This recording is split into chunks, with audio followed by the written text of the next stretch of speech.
રામ જન્મ્યા પછી દશરથજીને વિશ્વામિત્રજીએ કીધું છે, આવો વિશ્વામિત્રજીને કીધું છે દશરથજીએ કે રામ છે એ સુખનો દાતા છે, એ સુખનું ધામ છે, તમારી ફરજ બને છે કે તમે રામને ઘર ઘર સુધી પહોંચાડો, તમે રામને ત્યાંથી જગતના સુખને જગતના વૈભવને ઘર ઘર સુધી દર્શન થાય એના માટે તમે રામ અમને અભયત્વ આપવું એ તો પછીની વાત છે. યાદ રાખજો, વિશ્વામિત્રજી મહારાજ આવ્યા છે રામને માગવા, શા માટે? કે તમે અમારા યજ્ઞનું રક્ષણ કરો. હાથમાં અંજલિ લઈ અને આમ છાટે ને તો રાક્ષસો બળીને ભસ્મ થઈ જાય એટલી ત્રેવડ તો હતી જ એની પાસે, પણ બ્રાહ્મણોનું કામ કોઈને મારવાનું નથી, આશીર્વાદ દેવાનું કામ છે. અને એટલે વિશ્વામિત્રજીએ કીધું દશરથજીને કે તમે રામને એટલે આપો કે યજ્ઞનું રક્ષણ થાય. વશિષ્ઠ મહારાજે આજ્ઞા આપી અને ભગવાન રામ, લક્ષ્મણ અને વિશ્વામિત્રજી નીકળ્યા છે. અને રસ્તામાં જતા હતા ત્યાં પેલી અસુર માયા એક સ્ત્રી, એ સ્ત્રીને મારવા માટે ભગવાન બાણ હાથમાં લીધું. રામાયણ કહે છે, એક હી બાન પ્રાણ હરી લીન, હા એક હી બાન પ્રાણ હરી લીના, દીન જાની પ્રભુ નિજ પદ દીન, હા દીન જાની પ્રભુ નિજ પદ દીન. એક બાણ તાડકા મરી ગઈ, પણ તાડકાને માર્યા પછી રામાયણ કહે છે ગુજરાતી મારે નથી કરવું, ગુજરાતી તમારે કરવાનું છે. સાંભળો શું કહે છે, એક હી બાણ, સમજાણું? એક બાણ માર્યું, શું થયું? પ્રાણ હરી લીના. એક બાણ માર્યું તો પ્રાણ લઈ લીધા, પણ પછી લખ્યું છે દીન જાની પ્રભુ નિજ પદ. દીન જાણી અને ભગવાનની નિજ પદ, પોતાનું પદ આપ્યું. તો તાડકાને મારી કે તારી? મારી કે તારી? ભગવાને તારી, એને મારી નહીં. તાડકાને મારી નથી, ભગવાને દીન જાણી અને પોતાના ધામમાં પહોંચાડી દીધી છે. વિશ્વામિત્રજીને ખાતરી થઈ ગઈ કે આ ભગવાન સિવાય બીજું કોઈ ન કરી શકે. માયાના આવરણોથી તમને મને મુક્ત કોણ કરી શકે? જે કઈ આવરણો છે, મારા ને તમારા આંખ આડી લાગેલી પટ્ટી, એ પટ્ટી કોણ છોડાવી શકે? આત્મા એ તો પરમાત્મા છે ને, માનો છો તમે બધા? આત્મા એ પરમાત્મા છે. અયમ આત્મા બ્રહ્મ, ઉપનિષદનું સૂત્ર છે, અયમ આત્મા બ્રહ્મ. પણ એ બ્રહ્મ ઓળખી નથી શકાતો. કેમ નથી ઓળખી શકાતો?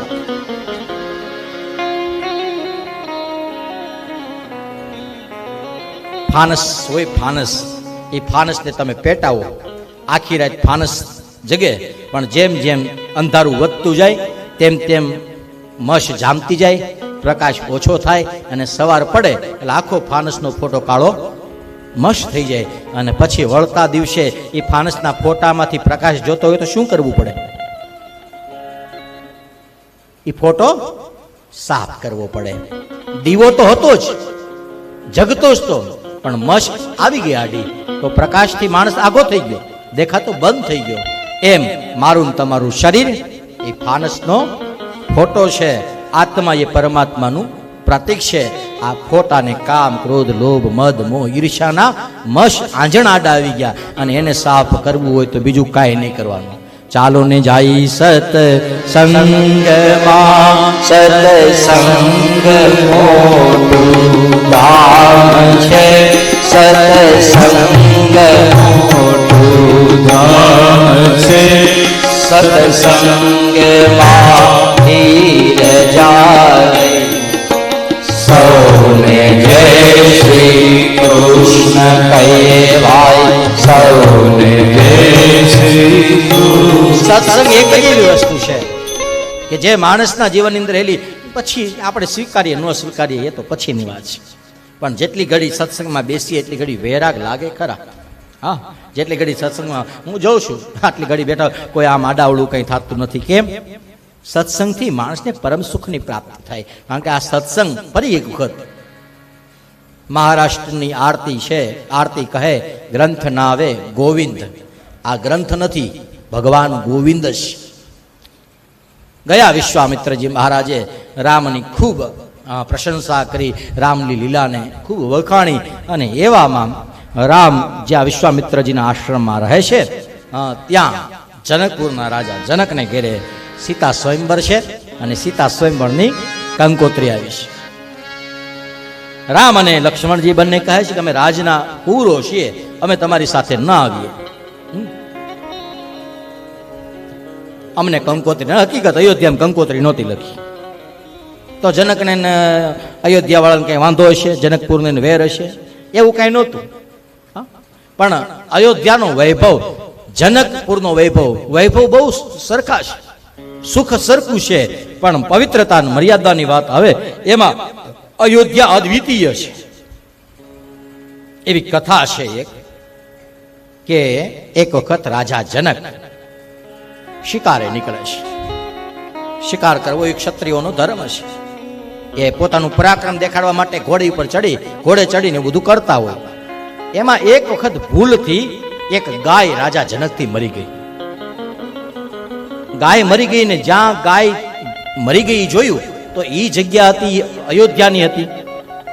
અયોધ્યાની ભૂમિમાં અયોધ્યાની ગાયનું વધ પોતાના હાથે થઈ ગયું. જનક બહુ વિવેકી છે, એટલે રાજા જનકે અયોધ્યાની અંદર જઈ કોઈ માણસને બોલાવીને કીધું કે ભાઈ, હું જનકપુરનો રાજા જનક છું, અને મારાથી તમારા રાજની એક ગાય મરી ગઈ છે. એટલે એક કામ કરો ને, તમારા રાજાને કહો કે ગાયની હત્યા કરવાના જે કાંઈ બદલો મળતો હોય, જે કાંઈ એના બદલામાં સજા મળતી હોય, એ સજા અમને આપવામાં આવે. ઓલો વાળવા વાળો ભાઈ હતો, સાવરનો આમ કમરમાં નાખ્યો અને જનકપુરમાં જઈને સાદ કર્યો કે મહારાજાની જય હો. અયોધ્યામાં જઈને દશરથજીએ કીધું પધારો પધારો.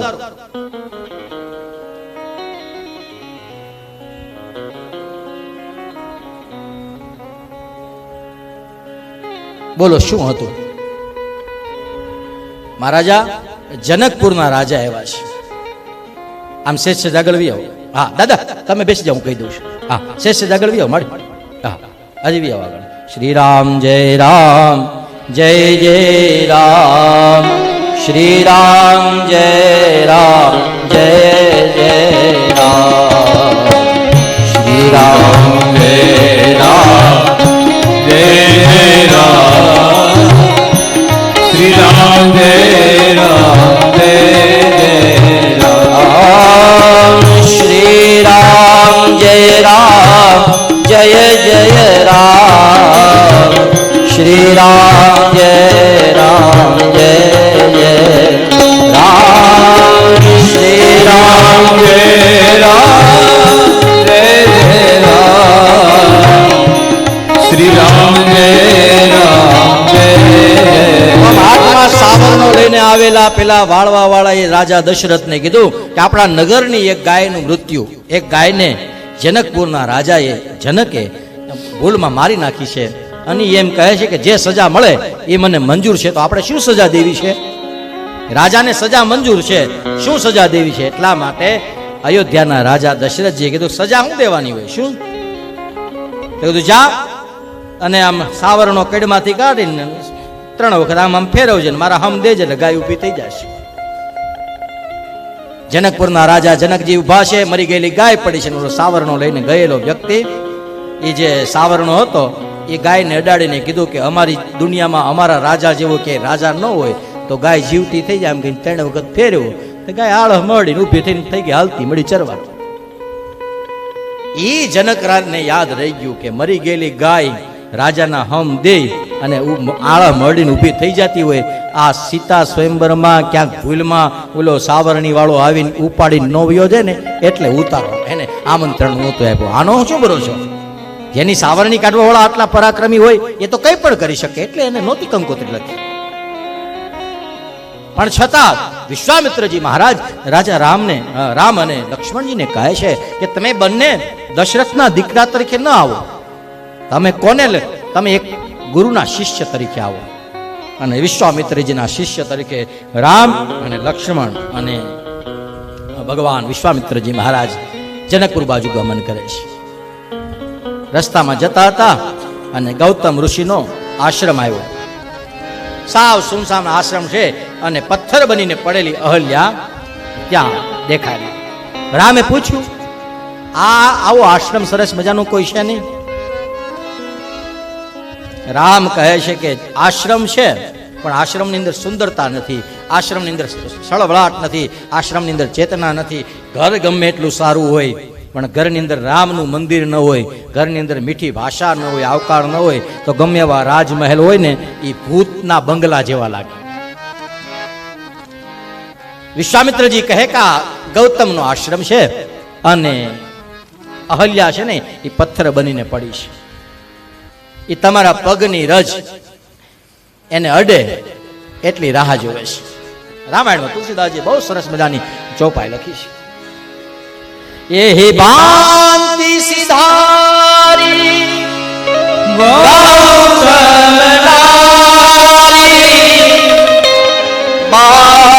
બાર ચરણ પરી બાર બાર ભગવાન હાલતા થયા અને પગની રજમાંથી થોડીક ધૂળ ઉડી અને ધૂળની ડમરી થઈ ઉડી અને પડી. કોની માથે? ઓલી અહલ્યા પથ્થર બનીને પડી હતી, એની માથે રામના જમણા પગના અંગૂઠાની રજ ઉડીને પડી. ત્યાં તો ઊભી થઈ ગઈ. રામાયણ કહે પર સતપદ પાવન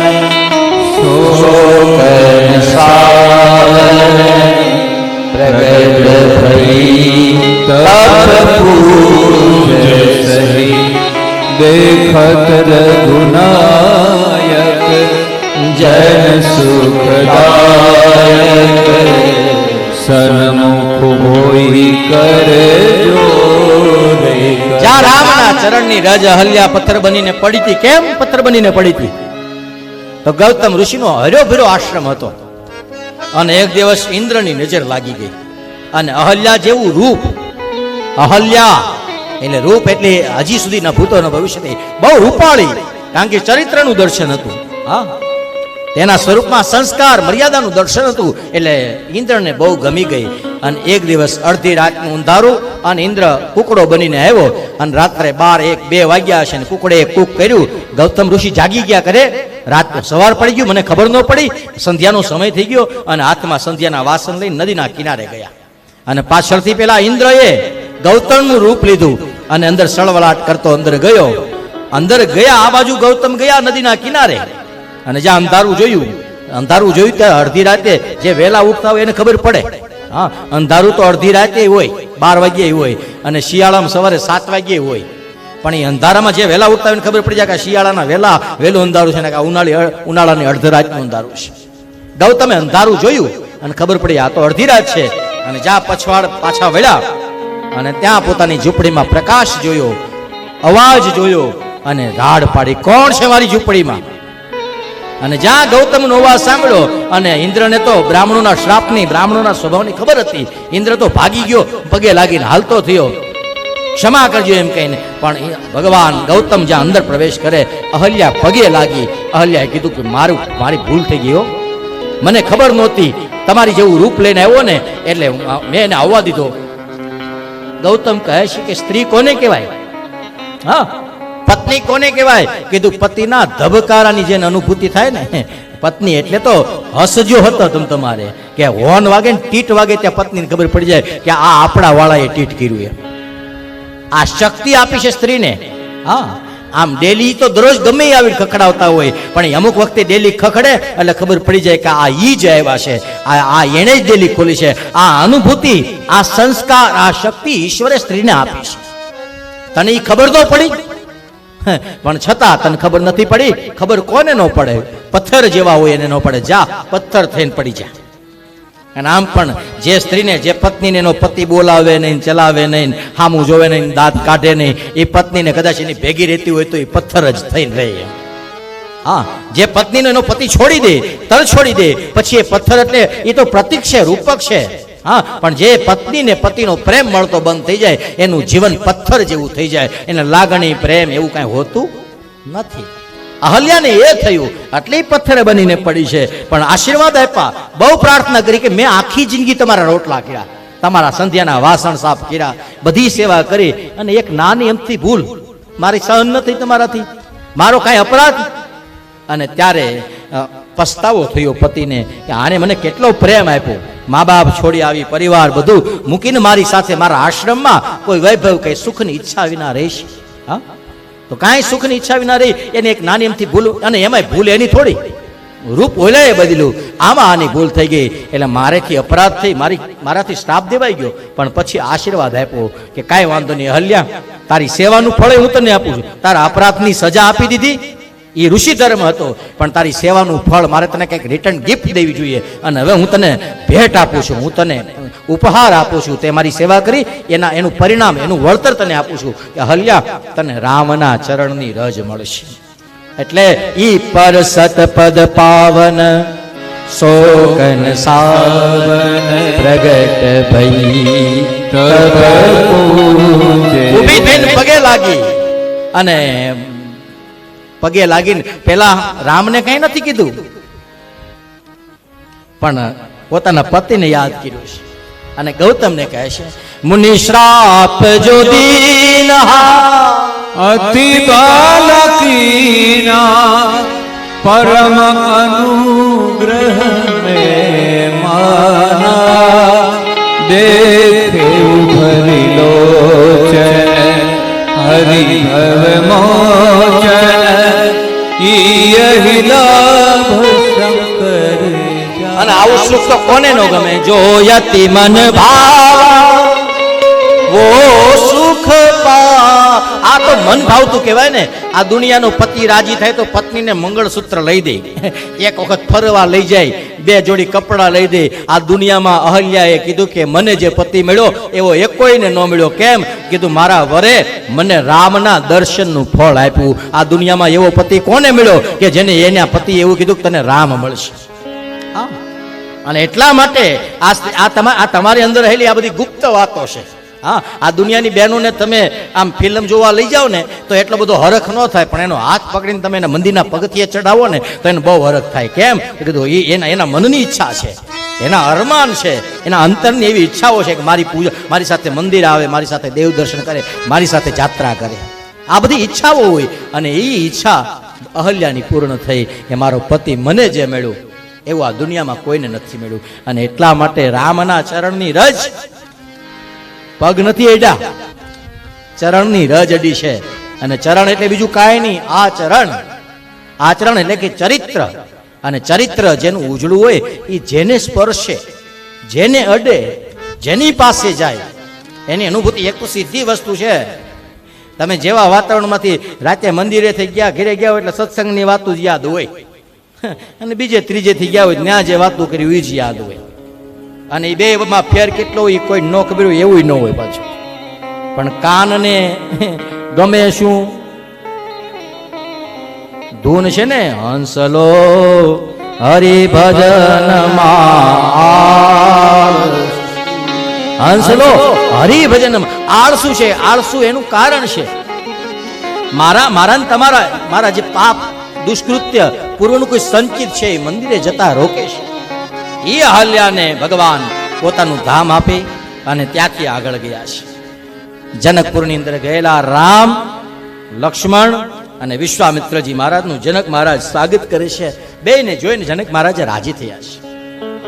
જનક મહારાજે કીધું છે કે કહું મુનિ સુંદર દૌ બાલક.